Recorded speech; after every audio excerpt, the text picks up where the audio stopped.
Hello students, कैसे हैं आप सब। आई होप आप सब अच्छे होंगे। आईसीटी वर्चुअल क्लासरूम में आप सबका स्वागत है। मैं विकास। मैथ्स कर रहे हैं बच्चों हम कक्षा 10 का। और आज एक नया टॉपिक हम करेंगे यहाँ पे, जो है आपका इंट्रोडक्शन टू ट्रिग्नोमेट्री, त्रिकोणमिति का परिचय। ठीक है, ये बच्चों आपका चैप्टर नंबर 8 है। यहाँ पे चैप्टर नंबर 8 होने वाला है। तो यहाँ पे ट्रिग्नोमेट्री का इंट्रोडक्शन हम करेंगे। तो सबसे पहले इंट्रोडक्शन करने के लिए मुझे बताइए ट्रिग्नोमेट्री होती क्या है। क्या किसी बच्चे को थोड़ा बहुत भी आइडिया है? ठीक है, तो एक इसकी डेफिनेशन है बच्चों। ठीक है, डेफिनेशन क्या है? Trigonometry is the study of relationship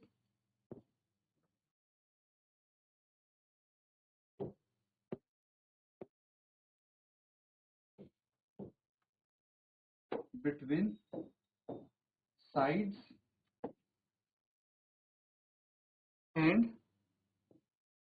angles of a triangle।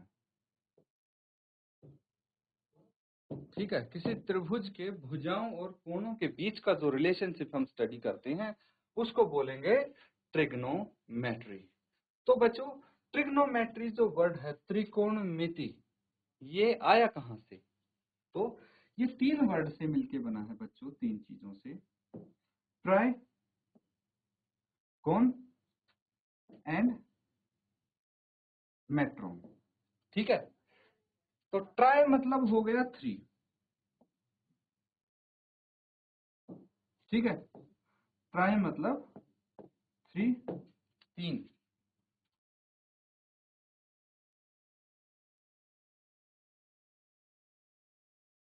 And कोण मतलब साइड, साइड्स यानी भुजाएं। मेट्रोन मतलब मेजर, माप जिसको हम बोलते हैं।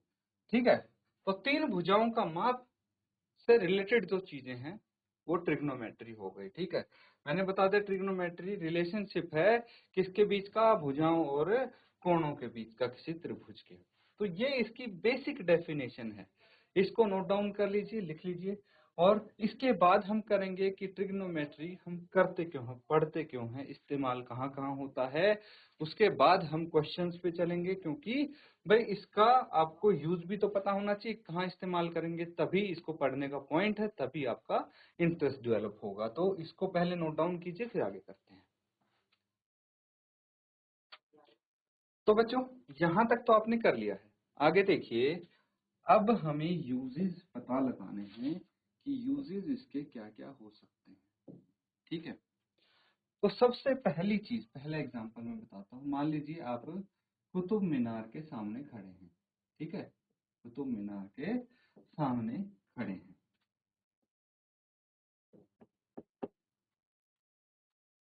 ठीक है, कुतुब मीनार बहुत ऊंची है, ये सबको पता है, दिखता है। लेकिन क्या आप यहाँ खड़े खड़े इसकी ऊंचाई बता सकते हैं? हाइट क्या होगी कुतुब मीनार की? हाइट क्या होगी? क्या आप बता सकते हैं ऐसे खड़े खड़े? कैसे मेजर करेंगे? प्रैक्टिकली कैसे पॉसिबल है? ठीक है, उसके लिए आपको इसकी हाइट पे चढ़ना पड़ेगा, है ना। चढ़ने के बाद एक फीता लगाना पड़ेगा, ऊपर से नीचे तक लेके आना पड़ेगा, तब आप मापेंगे, है ना। ये काफी मुश्किल हो जाएगा, है ना। इतनी हाइट से पॉसिबल कैसे होगा वैसे भी। बाकी आपके पास अगर ट्रिग्नोमेट्री है तो इसकी हाइट मापना काफी इजी है। कुछ चीजों का आपको पता होना चाहिए।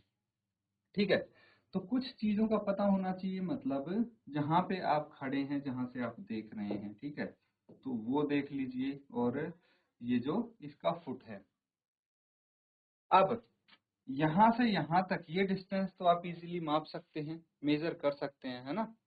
और ये एंगल भी मेजर कर सकते हैं, है ना, किस एंगल पे ऊपर की तरफ देख रहे हैं। अगर कुछ चीजों का आपको पता लग जाए तो हाइट आप इजीली बता सकते हैं। ये आगे हम डिस्कस करेंगे। तो बस आप अभी के लिए ये सीख लीजिए कि ट्रिग्नोमेट्री ठीक है, ऐसी ऐसी चीजों की हाइट बताने के काम आ सकता है जो आप जनरली वैसे नहीं पता लगा सकते। ठीक है, जैसे height of Qutub Minar, Qutub Minar, Eiffel tower, बहुत सारी ऊंची ऊंची बिल्डिंग्स आप बोल सकते हैं। या फिर एक और एग्जांपल मैं आपको देने की कोशिश करूंगा। ठीक है, मान लीजिए आप छत पे खड़े हैं। ठीक है, आप एक छत पे खड़े हैं, यहाँ पे एक रिवर फ्लो कर रही है। ठीक है, या फिर रोड है, ये एक रोड जा रही है नीचे से, और इसके दूसरे किनारे पे एक फुटबॉल पड़ी है, बॉल पड़ी है। ठीक है, तो आप क्या इस बॉल की डिस्टेंस यहाँ से यहाँ तक बता सकते हैं? तो नदी तैर के जाएंगे तब आप मापेंगे, कैसे मापेंगे, है ना, काफी मुश्किल है। लेकिन विद हेल्प ऑफ ट्रिग्नोमेट्री आप इसका डिस्टेंस इजीली कैलकुलेट कर सकते हैं। ठीक है, और कहाँ कहाँ यूज होता है मैं बता देता हूँ आपको। ठीक है, तो इसका जो यूज होता है वो होता है बिल्डिंग्स,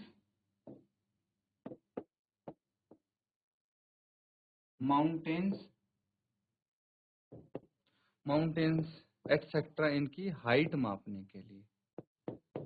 ठीक है, अब कोई बहुत बड़ा पहाड़ है, उसकी ऊंचाई कैसे मापेंगे, है ना, वो आप इस विद हेल्प ऑफ ट्रिग्नोमेट्री माप सकते हैं। और कहाँ यूज होता है बच्चों? देखिए, कंस्ट्रक्शन। ठीक है, रियल टाइम यूज मैं बता रहा हूं आपको कि भाई लाइफ में कहाँ कहाँ इस्तेमाल कर सकते हो। अगर ट्रिग्नोमेट्री पढ़ोगे तो काफी इंपॉर्टेंट सब्जेक्ट है, इंपॉर्टेंट टॉपिक है बच्चों, इसीलिए ध्यान से पढ़ना चाहिए। देखिए, बहुत सारी चीजों में ऐसी असंभव चीजें जो आप वैसे नहीं कर सकते नॉर्मली, वो ट्रिग्नोमेट्री की मदद से कर पाएंगे। ठीक है, कंस्ट्रक्शन, बहुत बड़ी बड़ी, देखिए आजकल इमारतें बन रही हैं, बहुत बड़ी बड़ी चीजें कंस्ट्रक्ट हो रही हैं, कैसे? विद हेल्प ऑफ ट्रिग्नोमेट्री हम ये कर पाते हैं। फिर उसके बाद क्या हो जाता है बच्चों? नेविगेशन। ठीक है, जो शिप्स, बोट्स वगैरह ले जाने के लिए समुद्र में हम नेविगेशन यूज करते हैं। ठीक है, हमारी जो नेवी होती है, इंडियन नेवी है या फिर बाकी कोई भी नेवी हो गई, सी से रिलेटेड, ठीक है, नेविगेशन उसको बोलते हैं, तो उसमें यहाँ पे आपका ट्रिग्नोमेट्री यूज हो सकता है। ठीक है, शिप्स के डिस्टेंस निकालने में और बहुत सारी चीजें फाइंड आउट करने में, नीचे समुद्र की गहराई कितनी होती है, कहाँ पे क्या, बहुत सारी चीजों की हेल्प हमें मिल सकती है इससे। फिर उसके बाद एस्ट्रोनॉमी, एस्ट्रोनॉमी, सिस्मोलॉजी एंड बहुत सारी चीजें हो सकती हैं। देखिए, अगर आपको डिस्टेंस निकालना है,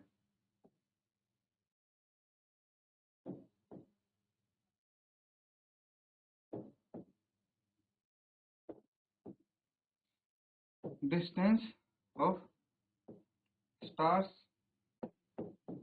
एंड प्लैनेट्स, कैसे निकालेंगे? क्या ये प्रैक्टिकली ऐसे पॉसिबल है कि आप यहाँ से अर्थ से अगर मेरे को भाई मर्क्यूरी का डिस्टेंस निकालना है, वीनस का डिस्टेंस निकालना है, जुपिटर का डिस्टेंस निकालना है, सन का डिस्टेंस निकालना है, कैसे निकालेंगे? यहाँ से फीता लेके जाएंगे आप स्पेस में और वहां से माप देंगे? ये पॉसिबल नहीं है, है ना भाई। मेजर ऐसे तो नहीं कर पाएंगे हम फीते से, क्यों? क्योंकि प्लैनेट्स भाई बहुत अलग अलग स्पेस में फैले हुए हैं और वहां तक ऐसे फीता लेके जाना पॉसिबल नहीं है। इसीलिए हमारे पास ट्रिग्नोमेट्री है जिसका यूज करके हम इनके डिस्टेंस भी मेजर कर सकते हैं। देखिए कितना काम आसान कर देते हैं ट्रिग्नोमेट्री हमारा। ठीक है, स्टार्स के बीच में जो स्टार होते हैं, स्टार्स लिखा गया बट इट इज स्टार्स, जो स्टार्स होते हैं इनके बीच की भी हम दूरी, डिस्टेंस कैलकुलेट कर सकते हैं विद हेल्प ऑफ ट्रिग्नोमेट्री, है ना। कितना इंटरेस्टिंग टॉपिक, नोट डाउन कीजिए। उसके बाद बेसिक चीजें हम डिस्कस करेंगे ट्रिग्नोमेट्री में, भाई जो जो आपकी यूज होने वाली हैं, बेसिक टर्म्स हो गई, बेसिक चीजें, उनको डिस्कस करने वाले हैं अब हम इसके बाद। ठीक है, पहले इसको नोट डाउन कर लीजिए।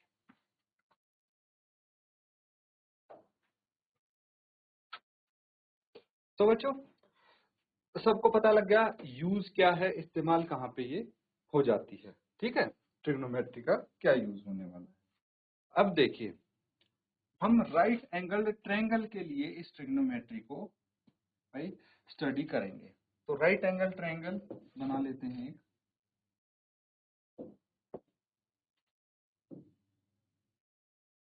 ठीक है, क्या हो गया, राइट एंगल ट्रायंगल यानी समकोण त्रिभुज, है ना।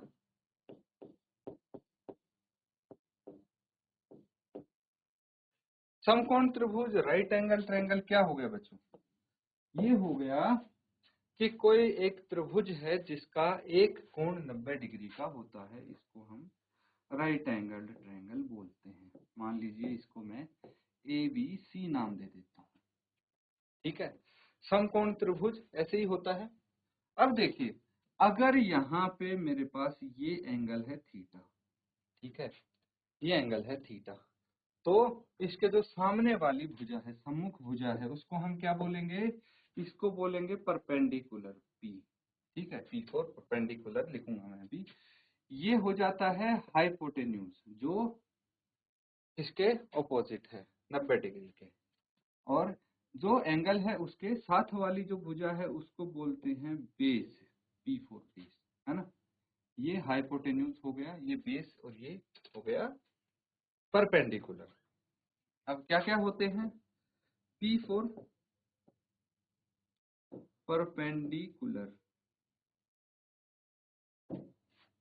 B हो जाता है बेस, ये बच्चों पता होनी चाहिए आपको टर्म्स। H फॉर हाइपोटेन्यूज, ठीक है। PBH, ये तीन चीज ट्रिग्नोमेट्री में बहुत यूज होने वाले हैं ये, इसीलिए आपको अच्छे से समझना है। मैं बेसिक टर्मिनोलॉजी जब भी बता रहा हूँ, धीरे धीरे करके जब क्वेश्चन आएंगे ना, तो ये बिल्कुल आपको फटाफट यूज करने को मिलेंगी। परपेंडिकुलर को हम हिंदी में क्या बोलते हैं, लंब। क्या बोलते हैं, लंब। बेस को क्या बोलते हैं, आधार। ये हो गया आधार। हाइपोटेन्यूज को क्या बोलेंगे, कर्ण।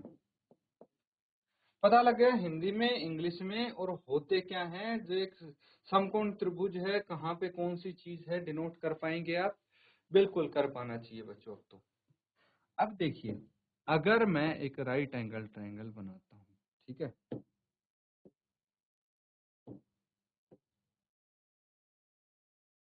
ये राइट एंगल ट्रायंगल है PQR,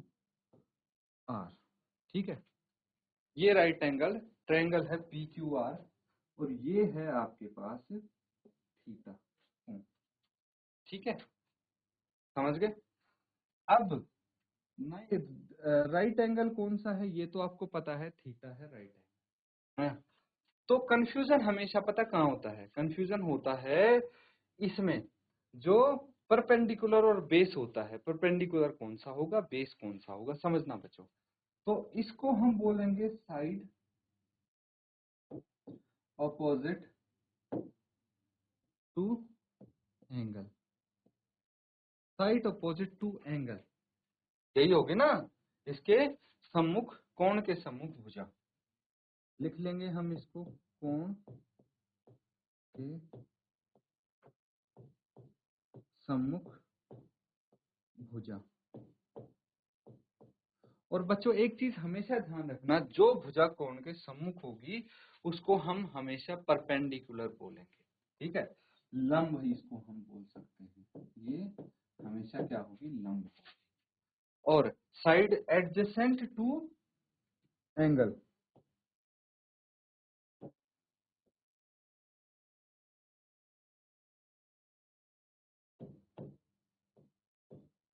टू एंगल, यानी कोण के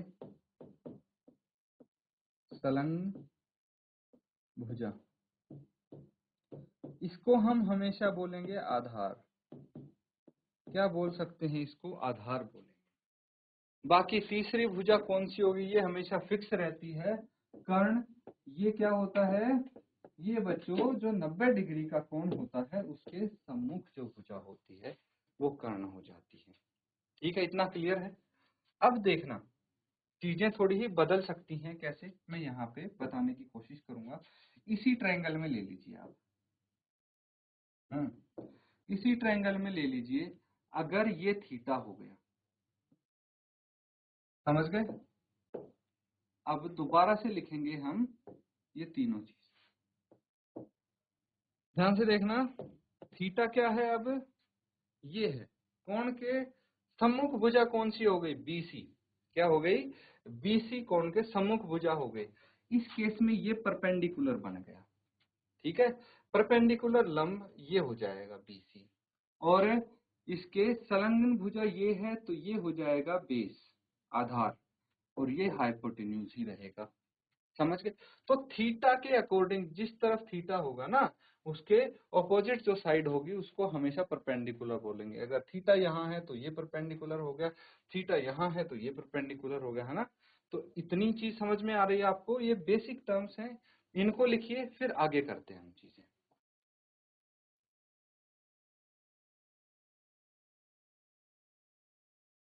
तो बच्चों ये बेसिक चीजें समझ में आ गई। अब देखिए इनको यूज कैसे करेंगे, है ना? इन टर्म्स का यूज कहाँ पे होगा वो मैं आपको बता देता हूँ। ये हो गया आपका राइट एंगल ट्रायंगल। इसकी हम नेमिंग कर देते हैं ABC। यहीं पे हम बना लेते हैं थीटा अपना एंगल। तो इसके अकॉर्डिंग नेमिंग कर देंगे आप। परपेंडिकुलर कौन सा हो जाएगा? ये हो गया परपेंडिकुलर, ये हो गया बेस, एंड ये हो गया हाइपोटेन्यूज। इतनी चीज क्लियर है? अब देखिए बहुत ही जरूरी चीज आपके सामने यहाँ आने वाली है। क्या आने वाली है?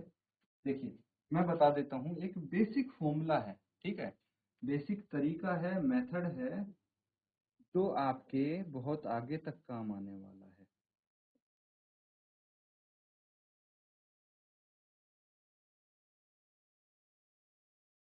क्या चीज है? P for perpendicular, B for base, H for hypotenuse. ठीक है, अब मैंने इस ऑर्डर में लिखा है इनको। ठीक है, इस तरीके से लिखा है। क्या मतलब है समझते हैं इसको। देखिए ये कुछ ऐसे काम करता है।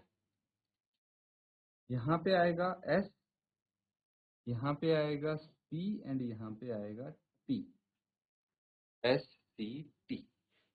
ठीक है, अब क्या हुआ? S का मतलब साइन। ट्रिग्नोमेट्रिक फंक्शंस पता है ना बच्चों? देखिए ट्रिग्नोमेट्रिक फंक्शंस हमारे पास कौन से हो जाते हैं? Sine, cos, tan. क्या हो गया? Sine, cos, tan. और साइन का जो ऑपोजिट होता है कोसेक, सेक होता है कोस का, एंड टेन होता है कोट का। ठीक है, ये फंक्शन हो गया आपके। अब एक चीज समझेंगे कि जब भी हमें फंक्शन साइन निकालना है, ठीक है, ठीक है, जब भी हम साइन थीटा निकालेंगे, साइन थीटा निकालने के लिए हमें क्या करना पड़ेगा? साइन थीटा निकालने के लिए देखिए ये एंगल साइन का, ये एंगल आपका कब आएगा? जब P बटे H रखेंगे। मान लीजिए आपको P की वैल्यू भी पता है, H की वैल्यू भी पता है ना? ये डिस्टेंस पता है, ये डिस्टेंस पता है, तो ये थीटा आप निकाल सकते हैं, ये एंगल निकाल सकते हैं इस फॉर्मूले की मदद से। ये समझ लीजिए आप। ठीक है, इसी तरह से अगर मैं cos थीटा निकालना चाहूं तो cos थीटा क्या होगा? C के नीचे क्या है? B बटे H, B बटे H, यानी बेस बटे हाइपोटेन्यूज। तो बी बेस ये हो गया, हाइपोटेन्यूज ये हो गया। इनकी हेल्प से हम cos थीटा निकाल सकते हैं। और अगर tan थीटा निकालना है तो ये हो जाएगा P बटे T के नीचे जो भी है, T फॉर tan था, C for cos, S for sin, तो P बटे B, P बटे B। ठीक है, इस तरह से हम निकाल सकते हैं। अगर बच्चों आपको कंफ्यूजन हो रहा है ना, इसको ऐसे याद करने में, तो ट्रिक होती है अलग अलग। ठीक है, आप बोलते होंगे, लेकिन एक पुरानी कहावत है, पुरानी ट्रिक है, उसका यूज करना चाहें तो आपके लिए चीजें काफी आसान हो सकती हैं। जैसे पंडित बद्री प्रसाद हर हर बोल, क्या बोला? पंडित बद्री प्रसाद हर हर बोल, सोना चांदी तोल, है ना? ऐसे बोल सकते हैं। देखिए, P for Pandit, B for Badri Prasad हर हर बोल, सोना चांदी तोल। तो ऐसे करके आप याद कर सकते हैं कि इसको इस फॉर्मेट में हमें लिखना है। इस फॉर्मेट में लिख के S के नीचे P बटे H है, मतलब साइन थीटा आएगा P बटे H, कोस थीटा आएगा B बटे H, टेन थीटा आएगा P बटे B। ये कर सकते हैं। इसका मतलब क्या हुआ कि देखिए इसकी साइड से P क्या है? AB, और H क्या है? AC। AB बटे AC लिख सकते हैं। B क्या है? BC and AC। P क्या है? AB बटे BC। ठीक है, इस तरह से आएगा। लेकिन ये तो तीन ही फंक्शन है, तीन फंक्शन और है, कोसेक सेक कोट। वो कैसे निकालेंगे? बहुत आसान है बच्चों। मुझे पता है साइन थीटा होता है 1 बाय कोसेक थीटा, फिर कॉस थीटा होता है 1 बाय सेक थीटा, ये भी पता है। और एक चीज, कॉट थीटा जो होता है 1 बाय टेन थीटा होता है। अब यहां से हमारे लिए चीजें काफी आसान हो जाएंगी। कैसे? अगर मैं कोसेक थीटा फाइंड आउट करना चाहूंगा तो क्या होता है? साइन थीटा का रेसिप्रोकल, यानी यहाँ पे h बटे p आ जाएगा, है ना? h बटे p। ठीक है, रेसिप्रोकल, इसका व्युत्क्रम कर देंगे हम, यानी क्या हो जाएगा? AC बटे AB। अब सेक थीटा के लिए क्या करेंगे? इसका रेसिप्रोकल कर देंगे, यानी h बटे B हो जाएगा। एंड कॉट थीटा, ये इसका रेसिप्रोकल हो जाएगा B बटे P, है ना? B बटे P इनका रेसिप्रोकल हो जाएगा, और कुछ नहीं। तो इस केस में क्या आएगा? AC बटे BC, और इस केस में क्या आएगा? BC बटे AB।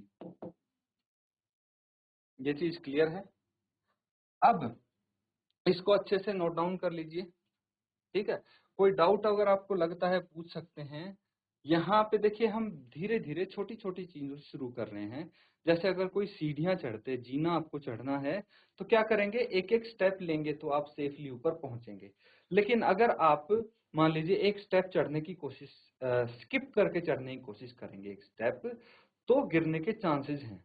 और अगर दो सीढ़ियां स्किप कर दी तो ऑब्वियसली आपका गिरना काफी चांसेस बढ़ जाते हैं। लेकिन तीन स्टेप्स अगर स्किप कर दी तो बिल्कुल गिर सकते हैं।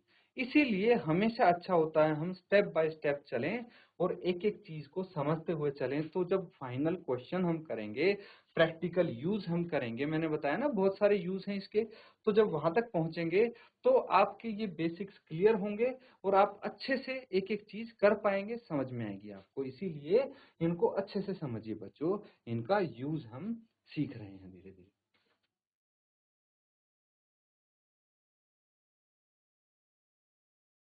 तो बच्चों सबने कर लिया है ना नोट डाउन? अब देखिए दो चीजें हैं छोटी छोटी, वो और सीख लेंगे। अगर टेन थीटा आपको दिखता है तो इसको हम साइन थीटा बटे कॉस थीटा भी लिख सकते हैं। ठीक है, साइन थीटा बटे कॉस थीटा लिख सकते हैं टेन थीटा को। वैसे ही अगर कोट थीटा है तो उसको कॉस थीटा बटे साइन थीटा लिख सकते हैं। ये दो छोटी छोटी चीजें हैं जो आपको आगे काम आएंगी, इसलिए इनको भी याद रखें।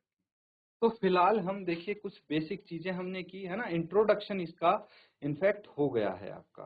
तो अच्छे से इसको रिवाइज करेंगे जो भी इंट्रोडक्शन हमने किया है, ताकि आप आने वाले क्वेश्चंस कर पाएं। इसी के साथ आज का सेशन यहाँ पे एंड करते हैं। Thank you and have a nice day.